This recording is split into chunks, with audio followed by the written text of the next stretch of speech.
우리가 지금까지 일제 시대를 제외하고 교회 예배에 대하여서 정부에서 여러 가지 제재며 간섭이며 오늘 이 시대만큼 그렇게 많이 했던, 심하게 했던 그런 때는 지금까지 이제 한 번도 없었다는 생각이 듭니다.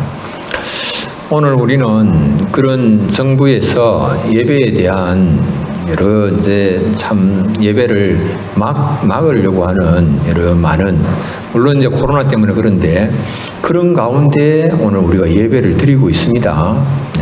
예배를 드리고 있는데 저는 그런 생각이 듭니다. 정말 그렇게 이게 주변에서는 예배 모임을 폐했으면 좋겠다라고 하는 그런 마음들을 사람들이 다 지금 가지고 있는 그런 상황인데, 그럼에도 불구하고 우리가 하나님 앞에 나와서 예배하면서 이 예배를 하나님께서 정말 받으시는 그런 온전한 예배를 올려드리고자 하는, 예배를 드리고 안 드리고 하는 그런 문제가 아니고 하나님께서 정말 받으시는 참된 예배, 온전한 예배 드리고자 하는 얼마나 그런 간절함들을 품고 오늘 이 시간 나와서 주님 앞에 예배 드리는가 하는 것을 이제 한번 생각해 보자라고 하는 겁니다. 오늘은 우리가 맥주감사주일로 지킵니다. 맥주감사주일을 맞아서 제가 이런 질문을 한번 해보고 싶습니다. 우리가 하나님의 은혜를 기억하면서 자기 자신의 마음과 정성을 담아서 즐거운 마음으로 하나님 앞에 예배하고 하나님 앞에 감사의 예물을 드려본 적이 몇 번이나 있는가? 즐거운 마음으로 예배하고 하나님 앞에 예물을 드리면서 즐겁게 예물을 드리는 그런 일들이 몇 번이나 있는가? 여러분들 오늘 하나님 앞에 나와서 예배하는 이 순간 여러분들 마음에 즐거움이 있습니까? 기쁨이 있습니까? 즐거움으로 하고 있느냐라고 하는 것입니다. 오늘 1절은 온 땅이여 여호와께 즐거운 찬송을 부를지어다. 즐거운 찬송을 부르라, 이렇게 이제 말씀을 합니다. 오늘 맥주감사주일인데요, 사람들 중에는 도대체 맥주감사주일이 뭐지? 그렇게 생각하시는 분도 계실 겁니다. 어떤 술을 좋아하시는 분이 교회에 나오시게 됐습니다. 목사님이 광고를 했습니다. 우리는 다음 주일에 맥주감사주일을 지킬 겁니다. 광고를 들었습니다. 그런데 이분이 맥주감사주일을 맥주감사주일로 들었습니다. 맥주감사주일. 뭐 술을 좋아하시는 분이니까 그럴 수도 있겠다 싶은 생각이 듭니다. 혼자서 생각을 합니다. 도대체 맥주감사주일이 뭐냐? 맥주감사주일이. 교회는 술을 안 먹는다 했는데 그때 맥주 축제를 하는 건가? 맥주 파티를 하는 건가? 전부 다 교인들에게 맥주를 돌릴 건가? 이런 이제 생각들이 드는 거예요. 그리고 궁금하게 생각을 하다가 옆에 있는 집사님께 물었습니다. 이번 주일에, 다음 주일에 교회에서 맥주감사주일이 있다면서요? 그러니까 이분이 딱 들어보니까 맥주감사가 아니고 맥주감사주일이잖아요. 그래, 맥주감사주일이 아니고 맥주감사주일입니다. 그렇게 이제 바로 잡아줬습니다. 그런데 바로 잡아줘도 역시 마찬가지예요. 맥주감사주일은 그럼 뭐냐? 모르는 거는 매 마찬가지입니다. 맥주감사주일이 뭡니까? 맥은 맥주감사주일 할 때 맥자는 보리맥자입니다. 보리 추수한 것을 감사하여서 그 감사함으로 하나님께 드리는 예배가 맥주감사주일입니다. 그러면 여러분들 생각할 겁니다. 오늘날 현대의 농촌에서도 보리 농사 짓는 그런 사람들 거의 없는데 우리가 아무도 보리를 추수한 적도 없고 심은 적도 없고 추수한 적도 없는데 도대체 무슨 보리 추수 감사주일인가 그렇게 생각할 수 있습니다. 그런데 하나님은 이 은혜를 기억하면서 감사하는 백성으로 이스라엘을 양육하기 원하셔서 그들에게 3대 절기를 지키게 하셨습니다. 그것이 무교절 그리고 맥투절 장막절입니다. 그 세 개의 절기인데 이 세 개의 절기를 통해서 하나님께서 이스라엘 백성들에게 감사 훈련을 시키는 겁니다. 신명기 16장 16절로 17절 함께 한번 우리가 읽습니다.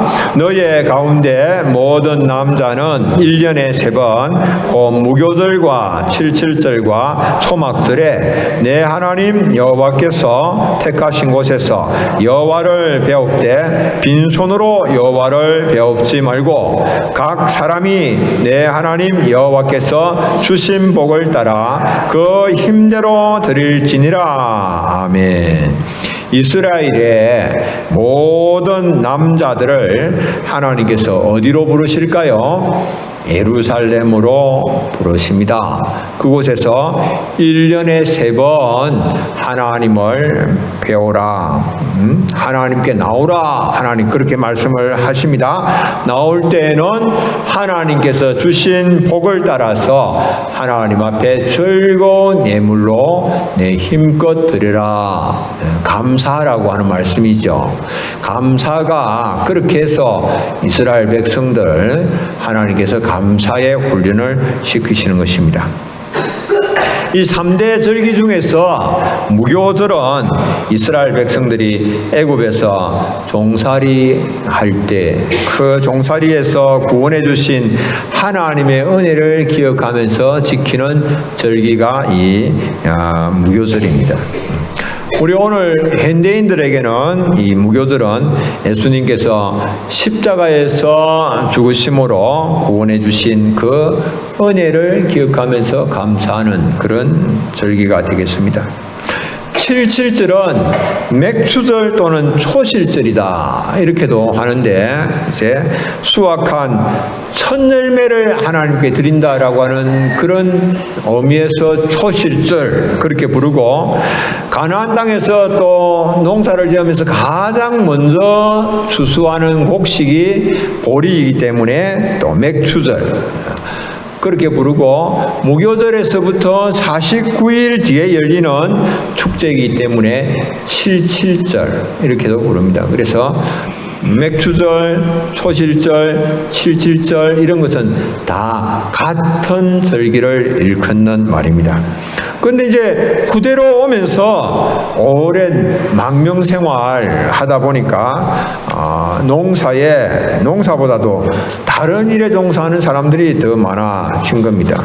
그래서 단순히 이제는 보리 농사에 관한 그런 감사를 넘어서 시내산에서 하나님께 뭐 받았습니까? 시내산에서 뭐 받았습니까? 십계명 받았죠. 그래서 십계명 받은 날로 재해석을 해서 율법을 내려주신 것에 대한 그런 감사하면서 맥추절을 지켰습니다.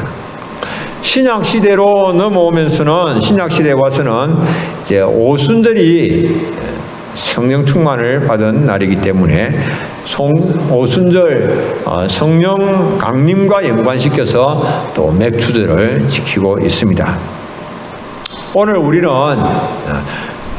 2020년 6개월 동안 베풀어 주신 하나님의 은혜를 기억하면서 이 맥추절에 감사의 예배로 하나님께 영광을 돌립니다. 성도라면은 당연히 감사와 찬양의 열매로 하나님께 영광을 돌려야 됩니다. 예수님은 말씀을 하십니다. 좋은 나무는 좋은 열매를 맺고 아름다운 열매를 맺고 못된 나무는 나쁜 열매를 맺는다 이렇게 말씀하십니다. 성도는 이 감사의 열매, 찬양의 열매를 맺어야 되는 겁니다. 아름다운 열매, 감사와 찬양의 열매를 맺지 않는 그런 나무는 찍혀서 불에 던져진다라고 말씀을 합니다. 열매는 우리가 입으로가 아니고 우리의 행함으로 맺어야 되는 겁니다. 예수님은 입으로 주여 주여 그렇게 부르면서 주님 모든 것이 주님께 달린 것처럼 주님을 찾으면서도 그냥 주님의 뜻대로 살지 아니하고 자기 뜻대로 행하는 사람들은 천국에 들어가지 못한다라고 말씀을 합니다. 마태복음 7장 21절 함께 한번 읽겠습니다. 나더러 주여 주여 하는 자마다 다 천국에 들어갈 것이 아니요 다만 하늘에 계신 내 아버지의 뜻대로 행하는 자라야 들어가리라. 아멘. 이 오늘 읽은 시편 100편은 감사의 시라는 그런 타이틀이 딱 붙어 있습니다. 시편 전체의 주제를 반영하고 있는 아주 탁월한 시다라고 하는 그런 평가를 받고 있습니다. 온 땅이여 여호와께 즐거운 찬송을 부를지어다. 기쁨으로 여호와를 섬기며 노래하면서 그의 앞에 나갈지어다. 그렇게 시작을 하고 있습니다. 여호와께 즐거운 찬송을 부르며 여호와를 기쁨으로 섬기며 노래해야 할 이유가 무엇일까요? 왜 우리가 그렇게 해야 되는가? 여호와 그분이 우리 하나님이시기 때문에 그렇습니다. 하나님이시기 때문에. 하나님이시기 때문에 즐거운 찬송을 부르면서 기쁨으로 여호와를 섬기는 것이 너무나도 당연합니다. 그리고 주님은 그것을 요구를 하시고 우리가 그렇게 할 것을 기대하십니다. 즐겁게 찬송하고 기쁨으로 여호와를 섬길 것을 하나님이 여호와가 우리의 하나님이시기 때문에 그것을 기대하시고 계시고 그것을 우리에게 요구하고 계신다라고 하는 겁니다. 우리가 이 즐거운 찬송을 부르며 그리고 기쁨으로 섬겨야 될 그 하나님은 어떤 분이신가? 첫째로 그 하나님은 우리를 지으신 분이시고 우리의 주인이십니다. 하나님은 우리를 지으신 창조주이시고 우리에 대하여서 모든 주권을 가지고 계신 분이십니다. 여러분들 우리는 스스로 생겨난 사람들이 아닙니다. 우리를 지으신 분이 계십니다. 여호와 하나님이십니다. 진화론자들은 모든 것을 다 원자에서 발전한 것이고 우연히 만들어진 것이다 라고 주장을 합니다. 이 진화론자들은 자기가 자기 스스로 자기를 만들었다라고 생각을 하면서 자기를 하나님의 위치에 놓습니다. 이게 자기 착각입니다. 착각이고 자기 교만이고 자기 도치입니다. 그리고는 내가 만든 인생, 내 인생이니까 내 마음대로 내 뜻대로 내 원대로 하고 싶은 대로 살겠다라고 주장을 합니다. 그런 사람들에게 우리가 성경이 말씀하고 있는 우리 하나님의 영광을 위하여서 살아가라 그렇게 말을 하면 뭔 뚱딴지 같은 소리 하느냐, 내가 만든 인생 내 마음대로 내가 살 건데 무슨 소리냐 그렇게 말을 하겠죠.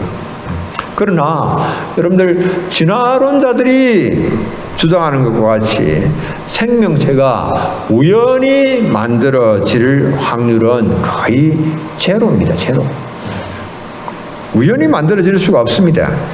지구상에서 가장 단순한 세포로 알려진 PPLO라고 하는 마이코플리스마라고 하는 그런 대장균이 있습니다. 가축기 호흡기관에 붙어서 병을 유발시키는 그런 바이러스입니다. 지금까지 알려진 가장 간단한 번식 기능을 가진 생물체입니다. 이 마이코플리스마는 625개의 단백질로 구성이 되어 있습니다. 근데 이게 가장 간단한 그런 생물체인데 이것이 저절로 만들어질 확률이 얼마나 될까 그 계산을 해보면 한 개의 단백질이 저절로 만들어질 확률은 대략 10의 114승분의 1입니다. 단백질 한 개가 저절로 만들어질 확률이 그러니까 거기다가 이게 625승을 이게 다시 곱하면 그러면 이 10의 71,250승분의 1 이 그냥 거의 확률이 없다라고 하는 겁니다. 그렇게 만들어질 확률이 제로다라고 하는 겁니다. 여러분들 우리 사람들이 만들어질 그런 확률이 없는 것에 의해서 우연히 만들어지고 발전을 한 것이 아니다라고 하는 거죠. 우리를 만드신 분은 조물주이신 여호와 하나님이십니다. 하나님이 우리를 지으셨기 때문에 우리는 피조물로서 우리를 지으신 하나님을 찬양하는 것은 너무 당연합니다. 우리를 지으신 하나님. 하나님은 우리를 지으시고는 그냥 우리를 땅에 던져놓고 알아서 살아가라고 그렇게 내팽개치신 하나님이 아니십니다. 오늘도 하나님은 우리의 모든 필요들을 다 돌아보시고 공급해 주시는 분이십니다. 우리의 물질적인 필요, 정서적인 필요, 관계적인 필요, 그 모든 필요들을 하나님 다 채워주십니다. 그럼에도 불구하고 사람들은 여전히 우리가 하나님만으로는 살 수 없다라고 생각합니다. 그래서 돈을 숭배하고, 그래서 성을 숭배하고, 권력을 숭배하면서 살아갑니다. 그리고 그것에 자신의 모든 행복이 다 달려있는 것처럼 하나님께 예배하지 아니하고 그것을 예배하면서 그것을 위하여서 그렇게 살아가고 있습니다. 달려가고 있습니다. 부자는 행복이 돈에 달려있다고 생각하기 때문에 절대로 돈을 놓을 수는 없습니다. 돈을 포기할 수는 없습니다. 권력자들은 자신의 행복이 권력에 달려있다고 생각합니다. 그래서 모든 것을 쏟아붓습니다. 마지막에는 생명까지도 그 헛된 권력을 위해서 그냥 던집니다. 초계처럼 던져버리는 것입니다. 여러분, 심지어는 우리 신앙인들조차도 주님만으로 행복할 수 없다 생각하는 사람들이 있습니다. 신앙생활도 돈 없으면 못한다. 전도도 돈 없으면 못한다. 부자가 되어야 전도한다. 돈이 없이는 아무것도 못한다. 교회 부흥도 돈이 없이는 못한다. 주님만으로 되는 것이 아니고 주의 은혜로 되는 것이 아니고 돈이 있어야 된다라고 생각을 합니다. 여러분들, 우리는 주님만으로 안 된다라고 하는 이 생각, 이것 내려놓아야 됩니다. 주님만으로 살 수 있고 주님만으로 행복할 수 있습니다. 여러분들, 그렇게 할 수 있습니까? 주님만으로 할 수 있습니다. 문제는 주님을 기쁘시게 해드리는 겁니다. 주님을 기쁘시게 해드리는 것. 주님을 기쁘시게 해드릴 때에 주님께서 우리의 삶에 놀라운 복을 더하여 주시는 것입니다. 즐거운 찬송을 부르며 기쁨으로 여호와를 섬길 때에 우리의 삶을 복되게 하시고 우리의 삶을 주님께서 행복하게 만들어 주시는 겁니다. 제가 몇 년 전에 강아지를 키웠던 적이 있습니다. 누가 가져다 줘서 할 수 없이 키웠던 그런 강아지였습니다. 밥을 주고 물을 챙겨주고 돌봐주었습니다. 처음에는 좀 낯설고 키우고 싶은 그런 마음도 없고 정도 들지 않았지만은 그러나 점점 이제 키우면서 정이 들어갔습니다. 어느 추운 겨울날, 그날도 이제 기온이 많이 떨어진다고 그래서 바깥에 두면 조그만 강아지가 위험할 것 같아서 제가 이제 3층 보일러실로 이제 그곳에 자리를 마련해 주고 그곳에 자도록 그렇게 했습니다. 그런데 이 강아지가 조그마한 요런 강아지였는데 자기가 원치 않는 곳으로 데리고 간다고 그래서 얼마나 어르렁거리고 그리고는 막 제 손을 물었어요. 그래서 손에 상처가 났습니다. 그러나 어쨌든 그 보일러실에 넣어두었는데 그 보일러실에서 그 강아지가 하룻밤을 지나면서 그러면서 보일러실에 보일러 배관해 놓은 그 배관제들을 다 물어 뜯어 놓았습니다. 전부 다 뜯어 놓고 여러분들 이게 자기에게 밥을 주고 돌봐주고 그 모든 필요들을 다 채워주고 그러는 이 주인을 이 개가 몰라보는 거예요. 알아보지 못하고 그냥 묵은 거예요. 그러니까 저가 어떤 마음이 들겠습니까? 이놈 참 괘씸하다. 나는 쥐한테 밥도 주고 물도 주고 돌봐주는데 내한테 지가 이렇게 이빨을 드러내고 물어뜯고 괘씸한 그런 생각이 들었습니다. 그 다음에 또 강아지가 한 마리 들어왔어요. 이게 이제 저절로 들어온 그런 강아지였어요. 그런데 얘는 물 주고 밥 주고 그러니까 바로 주인을 단번에 알아보는 거예요. 그리고는 꼬리를 살살 치고 그냥 주인을 따르고 저쪽 있다가도 막 부르면 그냥 다가오고 적시로 다가오고 그러니까 제가 이게 밥 주고 물 주고 돌봐주고 그런 보람이 있는 거예요. 너무 귀여운 거예요. 부르면 탁 달려오고 그러니까 너무 귀엽잖아요. 그 강아지는 사랑을 참 많이 받았습니다.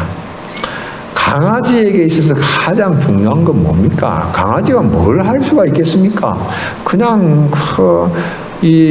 자기를 돌봐주는 그 주인을 사랑하고 따르는 거. 그것만 되면 그 모든 필요들은 다 이제 공급이 되어지는 그런 겁니다. 여러분들, 이 하나님은 우리를 지으신 분이시고 우리의 주인이십니다. 우리에게 있어서 가장 중요한 것은 우리가 그냥 주님을 사랑하고 주님을 따르면 주님께서 기뻐하시는 것이죠. 그리고 전능하신 주님께서 우리의 모든 필요들을 다 공급을 하시는 것입니다.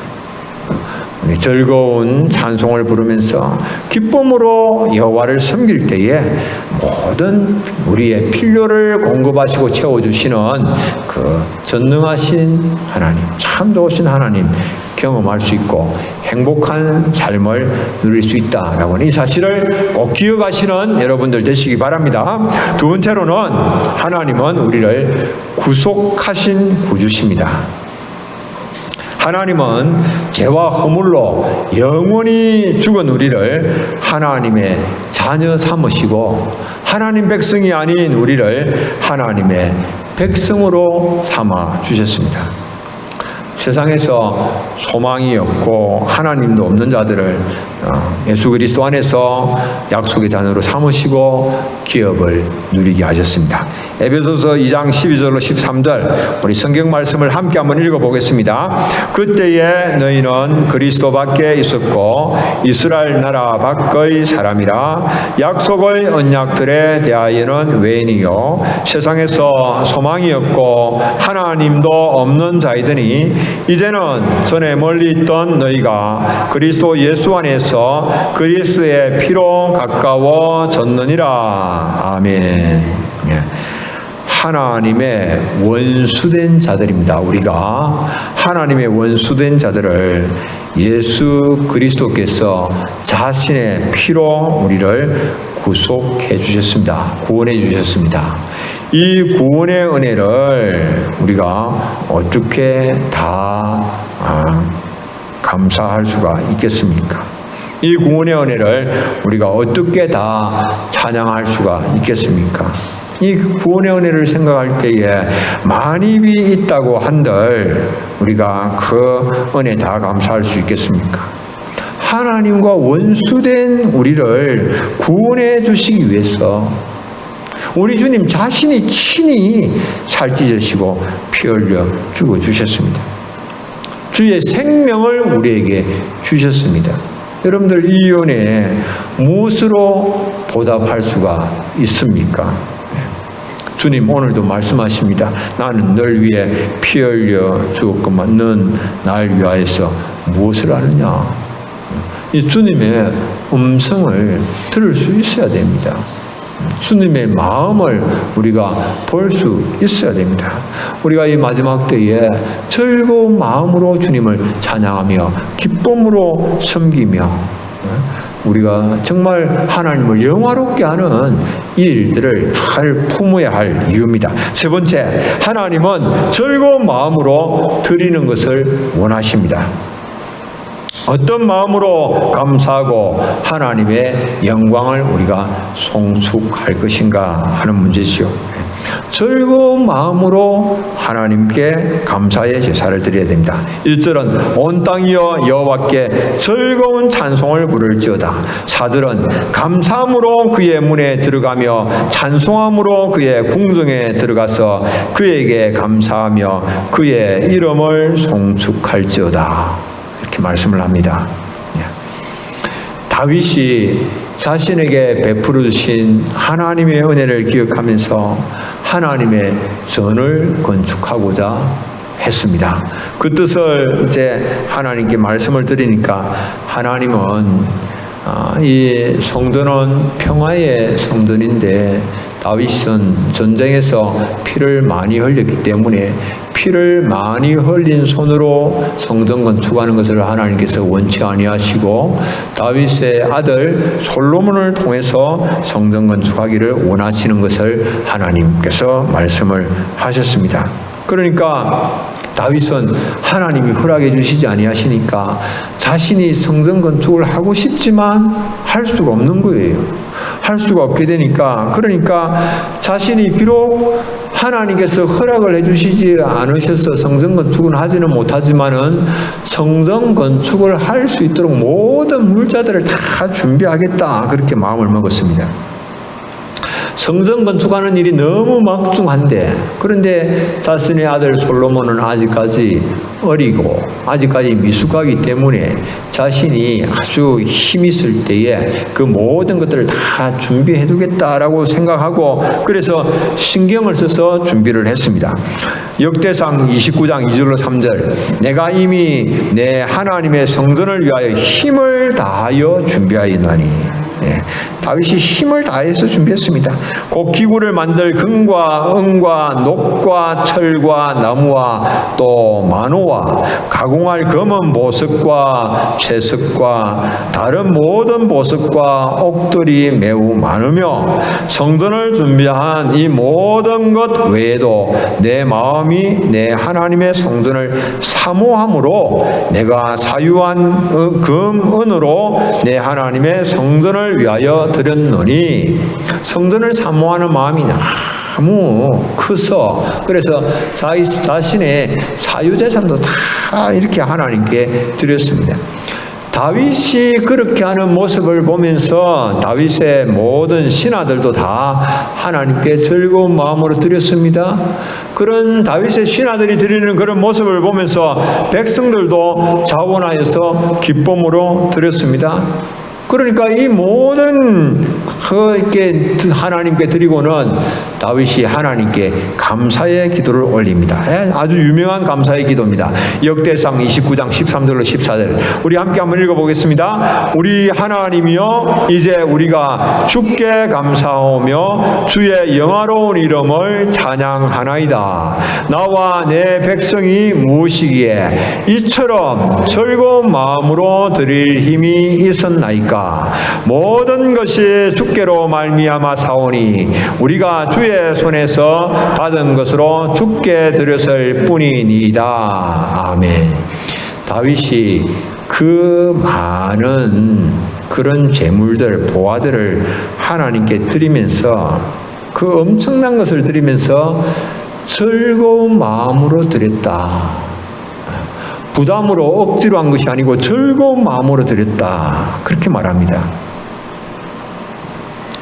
여러분들, 드릴 때에 마음 자세가 대단히 중요합니다. 즐겁게 드렸다라고 하는 겁니다. 어떻게 즐겁게 드릴 수가 있습니까? 이 사람들이 이게 물질을 얼마나 생명과 같이 소중하게 여기는데 어떻게 그걸 즐겁게 드릴 수가 있습니까? 다윗이 즐겁게 드릴 수가 있었던 것은 성경이 말씀합니다. 자신이 가지고 있는 부와 지위와 명예, 모든 것, 그거 다 하나님이 주신 것임을 깨달은 겁니다. 다윗이. 하나님이 내게 다 주신 것이다. 다윗은 이새의 8아들 중에 말째 아들이었습니다. 마지막 아들이었습니다. 다윗의 형 3명이 이 사울의 군대에 속하여서 블레셋과의 전투에 참전을 하고 있었습니다. 그때에 다윗이 아버지 이새의 심부름으로 위문품을 가지고 그 전쟁터로 가서 형들의 안부를 살핍니다.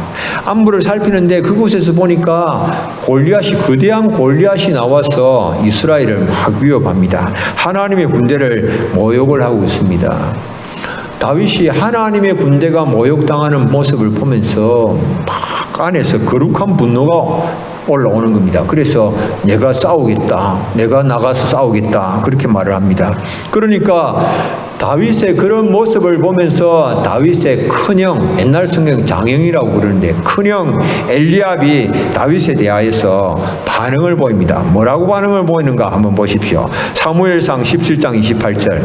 큰형 엘리압이 다윗이 사람들에게 하는 말을 들은지라 그가 다윗에게 노를 바라여 이르되 네가 어찌하여 이리로 내려왔느냐? 들에 있는 양들은 누구에게 맡겼느냐? 나는 네 교만과 네 마음의 완악함을 아노니 네가 전쟁을 구경하러 왔도다. 누가 말하는 말입니까? 다윗의 큰형이 다윗에게 하는 말입니다. 이미 다윗은 이때 사무엘 선지자를 통하여서 이스라엘의 왕으로 기름 부음을 받은 그 후입니다. 그런데 형들은 그것을 인정을 하지 않고 완전히 무시하는 그런 분위기입니다. 그런 가운데 어떻게 다윗이 왕이 될 수 있느냐라고 하는 겁니다. 다윗의 사회적인 그런 위치도 왕이 될 만하지 못한 그런 위치였습니다. 왕의 제목이 되지 못하는 그런 것이었습니다. 다윗은 양치는 목동이었습니다.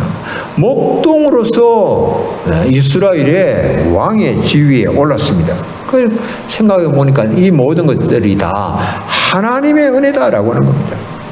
왕으로서 이스라엘을 최강국으로 세울 수 있었던, 일으킬 수 있었던 그것도 하나님의 은혜였습니다.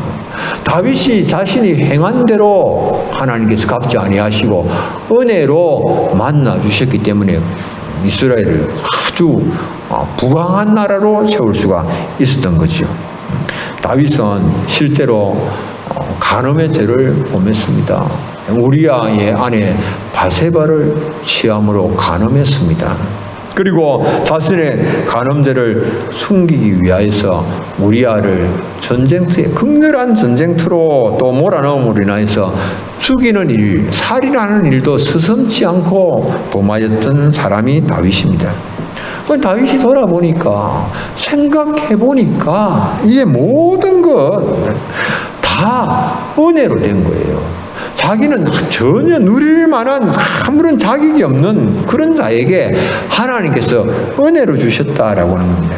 그래서 다윗이 이것을 다 깨닫게 되니까 모든 것이 다 하나님이 주신 것이고 받을 만한 자격이 있어 받은 것이 아니고 하나님 은혜로 주신 것이고 이것을 생각하니까 다윗이 하나님 앞에 즐겁게 드릴 수 있는 거예요. 즐겁게 드릴 수 있는 힘의 원천이 바로 거기에 있었습니다. 모든 것이 하나님께로부터 온 것이며 하나님의 은혜로 자신에게 주어진 것이며 누리게 되었다라고 하는 이 사실을 깨달는 것이었습니다. 여러분들, 우리가 오늘 하나님 앞에 감사로 제사를 드릴 수 있는 것은 하나님의 선하심과 인자하심 때문입니다. 하나님의 인자하심이 영원하고 하나님의 그 성실하심이 대대에 이르기 때문에 대대에 미치는 그 하나님의 선하심과 인자심을 우리가 생각을 하면서 즐거운 찬송을 부르고 그리고 감사하며 하나님의 성호를 송축하시는 삶을 사는 우리 사랑하는 성도님들 다 되시기를 바랍니다. 우리 함께 기도하겠습니다. 하나님 아버지, 은혜를 감사합니다. 하나님, 우리에게 또 새 생명 주셨을 뿐만 아니라 우리에게 있는 모든 것이 하나님께로부터 오지 아니한 것 아무것도 없음을 고백합니다. 하나님의 은혜로 우리가 또 받았고 또 하나님의 은혜로 오늘 여기까지 이르게 된 것을 고백합니다.